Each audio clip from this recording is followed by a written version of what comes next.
Olá a todos. Hoje percebo que deve ter uma iluminação um pouquinho diferente, mas é porque, como tendo obra aqui na frente da minha casa, eu não estou conseguindo gravar durante o dia, estou gravando isso aqui à noite. Eu espero que essa iluminação que eu estou usando não atrapalhe tanto. Mas vamos lá.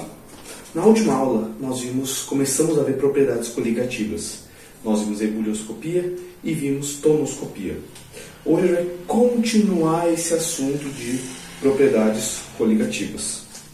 Então vamos lá. O que nós vamos estudar hoje? Nós vamos começar estudando uma chamada crioscopia. Ei! Algum de vocês já deve ter pego a ideia que tem uma palavra criogenia que tem a ver com frio. Então, crioscopia é a propriedade coligativa que tem a ver com o frio. Mas espera aí, ebulioscopia tinha a ver com ponto de ebulição. Se crioscopia tem a ver com frio, então, isso aqui vai ter a ver justamente com quem? Com o chamado ponto de fusão. Quando a ebulioscopia acontecia, ou seja, quando adicionava um soluto não volátil na solução, na ebulioscopia aumentava o seu ponto de ebulição. Passava, por exemplo, na água de 100 para 110, 118 graus Celsius. Estou dando exemplos aqui, certo? Na crioscopia o que vai acontecer? Vai ter uma alteração no ponto de fusão, só que essa alteração vai ser a diminuição. Ela vai diminuir o ponto de fusão para se tornar gelo depois. Uma utilização disso aqui, gente, aqui no Brasil nós não temos muito isso porque aqui não neva. Mas, se eu pegar e ver filmes, ver séries, ou se alguém já tiver morado ou viajado para um lugar que neva, quando neva muito, a primeira coisa que eles fazem é colocar sal. Já viram isso? Eu acho que vocês já têm ideia do que eu estou falando. A gente coloca sal nas ruas, nas calçadas, para justamente o quê? Acontecer o processo crioscópico. Que é o quê, gente? Quando essa neve bate no chão, neve é a base de água, né? É água sólida. Essa temperatura de fusão dela vai sofrer uma diminuição. Sofrendo uma diminuição, ela vai precisar de menos calor, vai precisar de uma temperatura mais baixa para se manter na forma sólida. O que aí ela não consegue, porque ela não está tão frio assim no ambiente. É mais fácil se tornar gelo, se tornar água na questão saída da fase sólida nesse caso. Por isso que se coloca sal na rua quando se vai nevar, porque diminui o ponto de fusão. Então essa neve, quando cai, ela se torna mais facilmente água, e aí fica mais fácil de se limpar, fica mais fácil de retirar. Ah, professor, mas se deixar a água lá, ela vai esfriar de novo e vai virar gelo de novo, vai ficar escorregadio. É por isso que não se deixa a água acumular nesses casos. Quando se coloca o sal lá, caiu a nevasca, terminou a nevasca, tu já vai lá e recolhe, limpa, para evitar que fique o excesso, para evitar que fique acumulado, evitar que fique escorregadio. Beleza? Então a crioscopia acontece quando adiciono um soluto não volátil ao solvente e eu vou ter a sua diminuição do ponto de fusão. Se eu fosse representar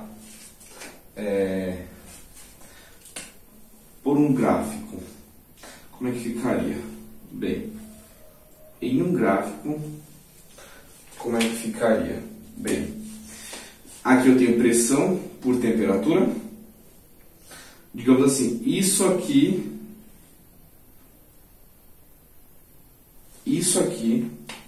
é o ponto de fusão de uma substância pura, só ela. Então, ou seja, se eu pegar esse ponto aqui, eita, que minha reta é bem reta, mas vocês vão entender. Esse ponto aqui, essa pressão aqui e essa temperatura aqui Essa pressão aqui eu vou considerar a pressão ATM, aqui é a pressão atmosfera, 1 ATM. Essa temperatura aqui vai ser o chamado ponto de fusão, nessa pressão. Ei, se eu pegar essa mesma substância e colocar um soluto, esse ponto de fusão, esse 1 ATM, quando tu vai ver, ele passa para cá. Olha aqui, olha onde é que está agora. Está aqui atrás. Na mesma temperatura eu tenho ponto de fusão 2, ponto de fusão menor. Essa mesma análise pode ser feita para as outras anteriores, para tonoscopia e para ebulioscopia. Ó, esse gráfico ele sofre uma alteração, no caso ele vai subir um pouquinho. E ei, como é que eu descubro o efeito crioscópico? Eu faço o delta H. E o delta H é o que? É a diferença entre as duas temperaturas, os 2 pontos de fusão. Eu vou botar aqui TF, que é a hora que eu percebi que esse PF pode confundir com pressão. Mas TF, temperatura de fusão. Como é que eu faço a variação da temperatura? Bem, eu faço a temperatura de fusão do solvente puro, da água pura, e subtraio do TF2. Ou seja, faço solvente puro menos solvente com soluto. E aí eu vou ter a variação de temperatura, que vai ser basicamente um efeito crioscópico. Ok, gente? Espero que tenha dado para entender. E olha aqui, ó. Eu quero falar uma coisa aqui rapidinho, que teve alguns alunos vieram falar: professor, eu estava estudando e eu vi que esse assunto se utiliza o fator de correção de Van 't Hoff. Realmente utiliza. Só que, gente, nós em nenhum momento aí entramos em conta aqui. A primeira conta que a gente fez agora nesse assunto foi esse aqui. Eu estou primeiro mostrando os tipos de propriedades coligativas. Depois, a gente vai começar as contas. E aí, quando a gente for ver os cálculos, aí nós vamos ver o fator de correção de Van 't Hoff. Ok? Então, quem já deu uma estudada na frente, não se preocupa que eu não esqueci. É só porque eu estou seguindo essa linha aqui. Primeiro mostrando os tipos e depois mostrando os cálculos. Beleza? Espero ter nada para entender. Nós vimos ebulioscopia, que tem a ver com a temperatura de ebulição. Tonoscopia, que tem a ver com a pressão máxima de vapor. Vimos agora crioscopia. O último vocês já sabem, gente. O último vocês já estudaram, não preciso nem falar muito ele não. O último é chamado osmose. Você já viu em biologia o que é osmose? Osmose é o quê? É a passagem do solvente do meio menos concentrado para o meio mais concentrado, de maneira a igualar suas concentrações. Se eu tiver isso aqui, um recipiente, e aqui assim outro, nesse aqui eu só tenho água, nesse aqui eu tenho água e sal. Eu vou fazer uma pergunta aqui que eu acho que vocês não respondem na hora. E vocês respondessem nos comentários. Pouca gente está respondendo, mas eu vou continuar fazer isso. Vocês acham que o quê? A passagem, a osmose, nesse caso aqui, vai acontecer da esquerda para a direita ou da direita para a esquerda? No caso, não em diagonal, certo? Apesar da minha reta ficar em diagonal, mas é... Pausa aí o vídeo e tenta dizer nos comentários. É uma pergunta até meio besta, mas vamos lá, vamos ver se vocês conseguem. Deu tempo? Vamos lá. Pausa o vídeo, responde. Foi. Gente, isso aqui, que nem eu falei, a osmose acontece do menos concentrado para o mais concentrado. Então, portanto, vai acontecer da esquerda para a direita. Eu acabei de perceber que eu não desliguei o som da câmera, o som do celular, estou escutando os barulhinhos, me perdoem. Pessoal, essa osmose ela vai sempre acontecer da esquerda para a direita. Por quê? Não é sempre, nesse caso, né? Porque aqui só tem água que tem água com sal. Então ele vai querer igualar as concentrações.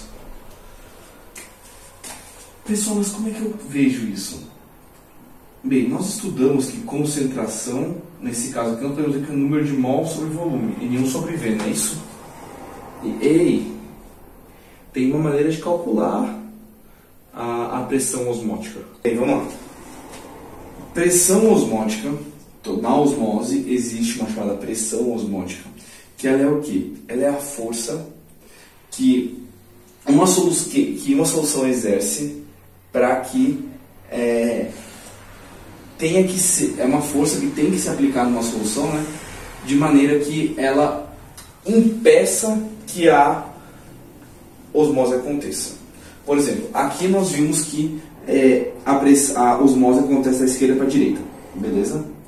E aí o que acontece? Se eu fosse ter uma pressão osmótica, seria o quê? Eu iria colocar uma pressão para evitar que essa osmose aconteça. Então eu ia colocar uma pressão em cima desse lado direito aqui. Uma pressão em cima da direita aqui. Por quê? Porque ao colocar uma pressão aqui, ao colocar um pistão atrapalhando aqui, por exemplo, eu iria impedir que essa osmose acontecesse. Certo, mas como é que eu calculo essa pressão? Pressão osmótica, e eu vou anotar aqui embaixo, pressão osmótica, eu posso representar pela letra π, ok? Pela letra π. E o que acontece? Como é que eu calculo essa pressão osmótica? πV nRT. Oxe, professor, eu conheço essa fórmula aí. Ela, se trocar o π pelo P, vai ser a lei geral dos gases. A lei dos gases ideais. Exatamente. Só que aqui eu troquei o P pelo π, porque aqui nós estamos falando de concentração, nós estamos falando de coisas líquidas. Mas a ideia é a mesma. Presta atenção aqui. Se eu quero isolar o P, eu quero descobrir a pressão osmótica, então eu quero isolar o π, né? Então fica π é igual e o V passa dividindo. nRT sobre V. Olha a dica que eu dei para vocês aqui, ó. Concentração molar, número de mol sobre volume. N sobre V aqui. Então eu posso escrever minha pressão osmótica como sendo quem? Minha concentração em mol por litros vezes R vezes T. Lembrando que o R 0,082 quando tu utiliza a temperatura em kelvins e a pressão em atms. Então, a temperatura que nós temos que utilizar em kelvins, ok? Para usar o R igual a 0,082. Porque aqui já está em mol por litro e aqui vai estar em atm. Eu espero ter dado para entender. Isso aí é um assunto, bem que eu falei, bem mais denso. Ok? E aqui nós terminamos de ver as diferentes propriedades coligativas, as 4 propriedades coligativas. Essa osmose aqui, vocês percebem que eu não dei muita atenção mais na parte de cálculo dela mesmo. Por quê? Porque osmose já viram, osmose da biologia. Meio hipotônico, meio hipertônico. Meio hipotônico é aquele que tem menor concentração, meio hipertônico tem maior concentração, meios isotônicos têm concentrações iguais. E a osmose sempre acontece do meio hipotônico para o meio hipertônico. Mas existe uma coisa chamada osmose reversa. Osmose reversa. Que é o quê? Ela acontece do meio hipertônico para o meio hipotônico. Oxe, professor, como assim? Peraí que agora tu bugou. Não é possível isso. Tu está querendo me dizer que a osmose pode acontecer no sentido contrário, do meio mais concentrado para o meio menos concentrado? Exatamente. Uma osmose pode acontecer do meio mais concentrado para o meio menos concentrado. Essa osmose ela pode acontecer assim. E aí nós chamamos de osmose reversa. Poxa, professor, mas como? Isso aqui é ilógico. Gente, a osmose reversa acontece quando a pressão aplicada, ou seja, a pressão aplicada aqui, ó,